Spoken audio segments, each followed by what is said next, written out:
আসসালামু আলাইকুম। বিসমিল্লাহির রহমানির রহিম। আপনি কিভাবে বুঝবেন আপনি অলস নাকি পরিশ্রমী? একটা হাদিস আছে এইরকম যে নবী সাল্লাল্লাহু আলাইহি সাল্লাম বলছেন যে তুমি যদি ফজর তাহাজ্জুদের সময় উঠে 100 আয়াত পরিমাণ পাঠ করো তাহলে তোমার নাম অলসতার খাতা থেকে কেটে দেওয়া হবে। সুবহানাল্লাহ, মাশাআল্লাহ। এখানে কিন্তু বলা হয় নাই যে তুমি সারাদিন যদি পরিশ্রম করো, তুমি যদি এটা করো ওইটা।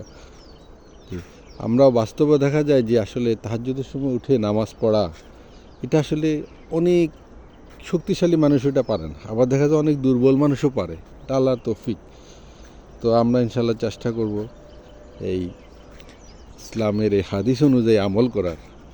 আমি যেন আর যত কিছুই করি অন্তত তাহাজ্জুদের সময় উঠে 2 রাকাত, 4 রাকাত, 6 রাকাত, 8 রাকাত যতটুকু পারি নামাজ পড়ি, অন্তত কমপক্ষে 100 আয়াত।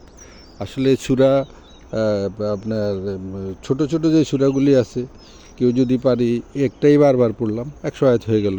আর যারা লম্বা লম্বা অনেকগুলা সূরা পারি তারা তো অনেকগুলা সূরা পড়তে পারি, বা লম্বা একটা সূরা পারি সেটা পড়লেও হয়ে গেল। আল্লাহ আমাদেরকে তৌফিক দান করুক, আমিন।